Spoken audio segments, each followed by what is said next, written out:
Hey everybody, welcome to Obscurities and Miniatures. Hopefully you all had a nice Thanksgiving if you did that sort of thing, and hopefully you are all staying safe, and hopefully you are all engorging and indulging yourselves in the decadent holiday that is known as Black Friday, as I know my wallet certainly has felt the repercussions of it.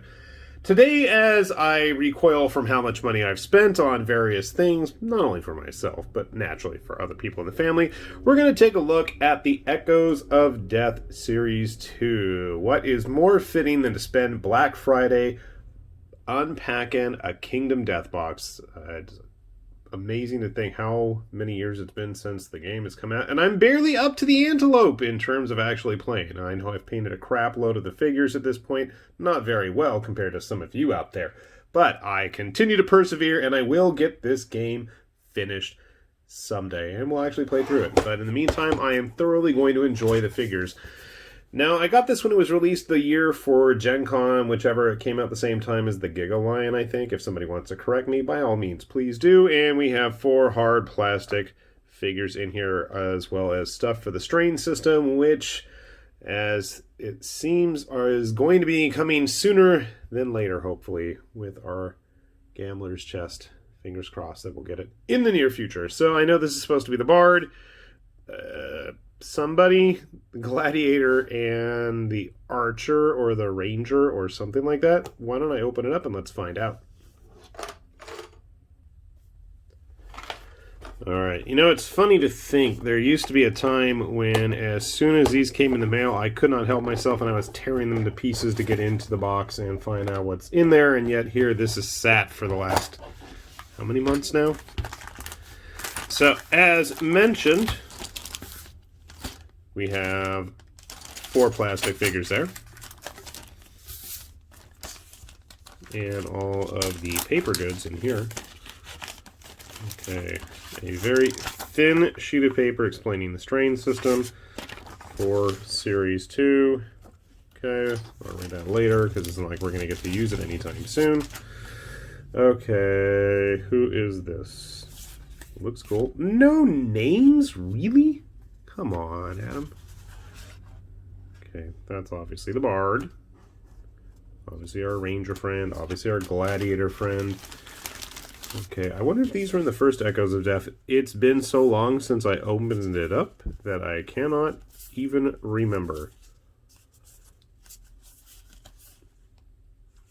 Okay.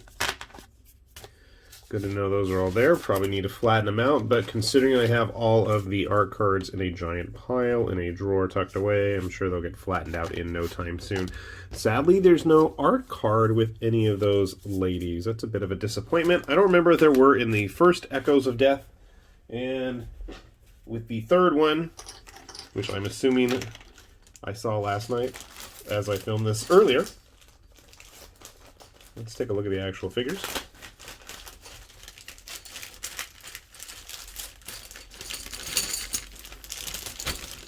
If I can get it out of the box. Okay, so we got the usual bases. We'll ignore those for now. And, well, that is nice that everything is lettered as well as numbered. So if you do want to disassemble everything, which I will to show you guys everything, we will do that in just a little bit. So we have A, B, C, D. We only have 2 actual base toppers. But then it looks like we have a couple of partial pieces. I don't know what that's to. That's interesting. Funny enough, I haven't even bothered to see how people have built these online. I'm sure I've seen painted samples. Maybe that's part of a base of somebody's. I'm going to have to double check if that is actually a King's Halberd. It makes me think of one. That's certainly for sure. That mace looks familiar. Who's carrying a mace? I don't even know. Parts, as always, nice, clean, sharp, and well detailed. The labeling up there. So, without further ado, I'm going to grab those clippers. We will part out each of the figures. I'm going to double check who's who, and then we'll get them all put together. Alright, we're going to start taking a look at the Archer. So these characters, I gotta say, have a ridiculous amount of parts. I have absolutely no idea how they are supposed to go together. I have a funny feeling this is supposed to be part of the base there. We have 2 legs, back torso, maybe 1 quiver. We have part of the base. These are very delicate. I am leaving that piece in there. I do not feel like snapping that all apart. We have a 2-part head, the chest of the torso, naturally its own individual piece. I have no idea what this goes to. Maybe the loincloth, the rest of the loincloth, the arms, and a lantern that's going to go somewhere. That is the archer. Next up we have the cleric. I was pretty sure it was her, but I wasn't 100% until I went and checked online. The original cleric looks nothing like this. I'll get her out once I have this one built. We have a custom base topper, shield, leg, other leg, breasts, mace, very thin mace, by the way. Be careful with that. Hand holding lantern. Hand for the shield, I'm imagining. Part of her skirt wrap thing. The top part of the torso. Part of the hair. Backside, I would assume. The front with face. And super delicate hair. More of the skirt. And then finally a braid for her hair. She's actually the least amount of pieces next to the gladiator. I want to say it's probably either the archer or the bard that ended up with the most. I think it was like between 15 to 17 pieces for one figure. I think the cleric here was 12, whereas the gladiator was maybe 10 or 12. I had to do a double check. I'm not even sure. But let's take a look at the gladiator next anyways. I think I have all her parts here. So she's got the big old pole arm, whereas the original gladiator actually has a morning star flail type thing. We have the breast and part of the shoulder armor.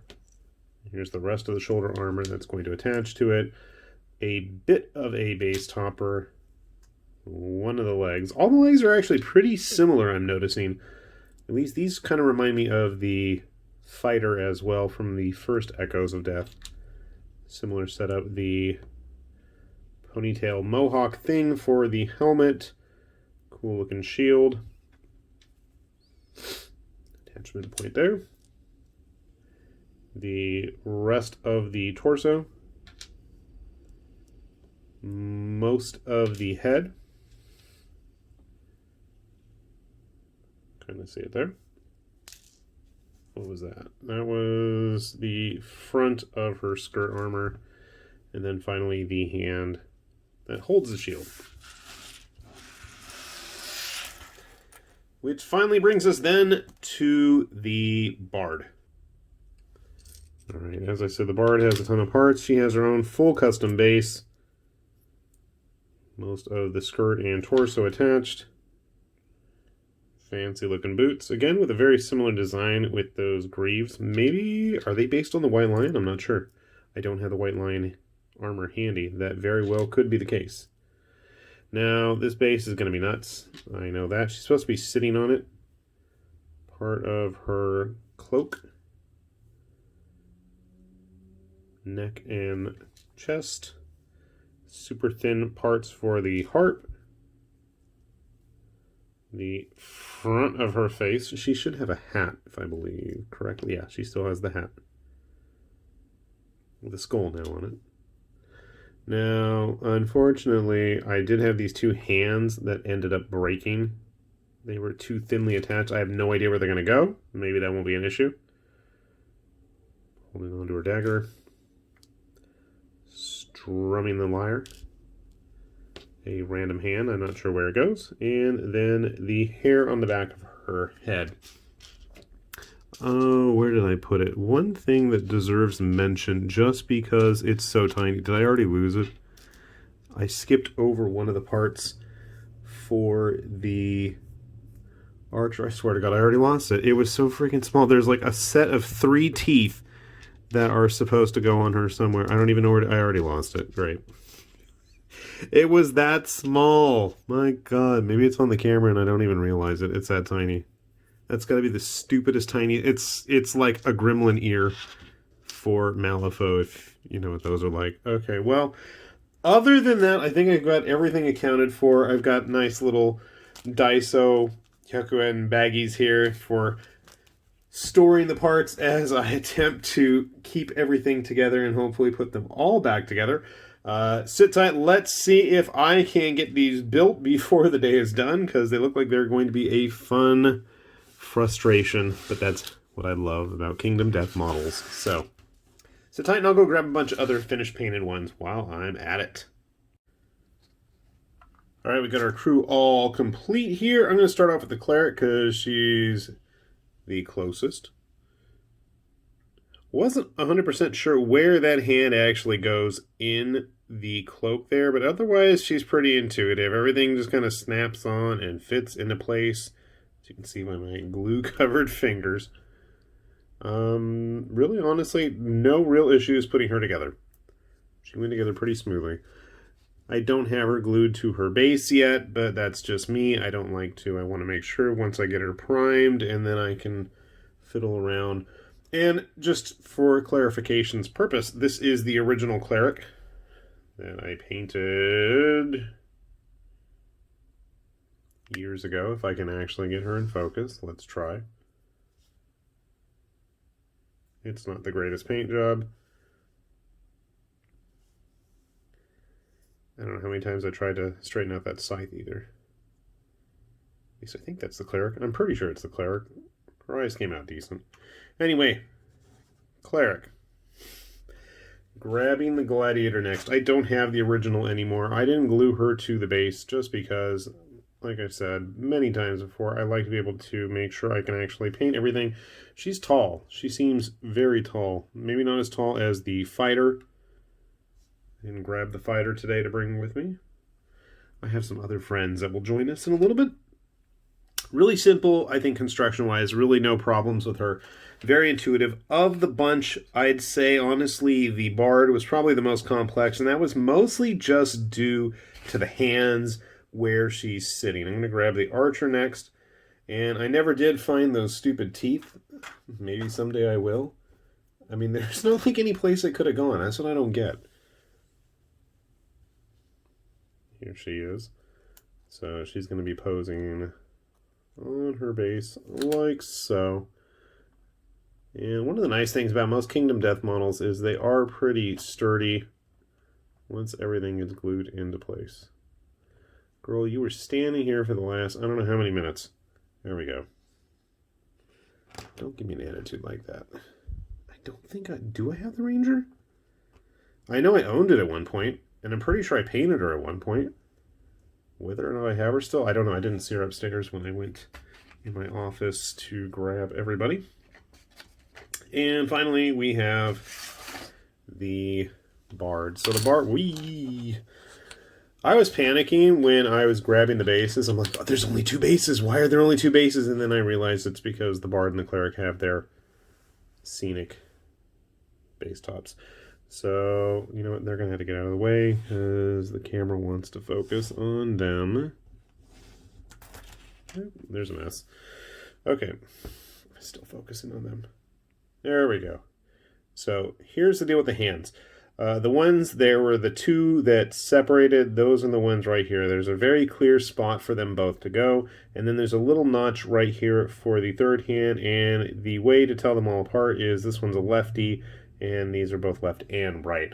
Nice thing is, if you do it all correctly, which is always entirely debatable with me, boom, the Cleric. The Bard is going to sit right on top, really solid, really perfect, and obviously you can make sure everything gets glued in there, which I will do at a future point. I'm curious how tall they are. So since it is Black Friday, what better way to spend it with some other Kingdom Death Black Friday members? of past celebrations. So we'll start off with some of my favorites. The Twilight Cloak, who originally was supposed to be part of the Lantern Festival, which we all know got refunded years ago. Who knows, maybe it'll come back someday as a new expansion. Hard to say. Whether or not he's available today, I have no idea, as I am doing this ahead of time. Even though I will be spending my actual Black Friday, while this is being shown on YouTube, I'm going to be building a whole slew of other Kingdom Death models. I think the very first Black Friday model that we ever had, the Black Friday Ninja, is getting a little short compared to some of the other models there. In addition to the Twilight Cloak, we had the Great Game Hunters, both male. And where'd the female go? There she is. I confused her for the Witch Hunter for a sec. So, she was originally a Black Friday special promo that was only available in a big box with a bunch of other stuff, which really totally was worth it. It was like these three and the King and the Scribe. I ended up swapping off my King and the Scribe. I could not handle the Scribe. It was too much, and we'll get a King eventually, as it is. And then we have a couple others. Black Friday relics. If you're watching this, they probably are going to be available on the store. Oh, I forgot the Forge Priest. He was in that mess too. That was a fun bundle. I'm very tempted to pick up another Black Friday. They had a more scantily clad one. We might grab her. Oh gosh, what were these guys called? There was a pair of them. These are plastic. These were a Black Friday exclusive years ago, with their cool samurai swords and Kenshin hair. I have no idea what they were called now. I'll find it. And I want to say she was a Black Friday exclusive as well. This was the beta version of the female architect. I want to say it was Black Friday. If I'm wrong, correct me, please. But I'm pretty sure she was. And she was only available like in a little Mylar baggie. And she was a photo resin print. These are all plastic with the exception of her. Who knows what we're going to have today waiting for us. I am super excited and just figured we'd share the joy, because honestly, to me these days, when I think of Black Friday, when I think of Thanksgiving, I really truly do think of Kingdom Death. As funny and as sad as that may be, day one backer from the original Kickstarter campaign. That night I saw it and I was like, holy crap, what the heck is this? And while I haven't played it as much as I should, it has definitely been my favorite line of figures. So, something to look forward to, folks. These should be out there today and for the next week or so. And hopefully all of you out there are staying safe. If you are in the States and having your Thanksgiving, hopefully it was a nice one. And hopefully everybody's staying safe and enjoying all that shopping if you're able to. With that said, this has been High Lord Tamberlane with Obscurities and Miniatures, saying thanks for watching, and we'll see you back here soon. Bye-bye.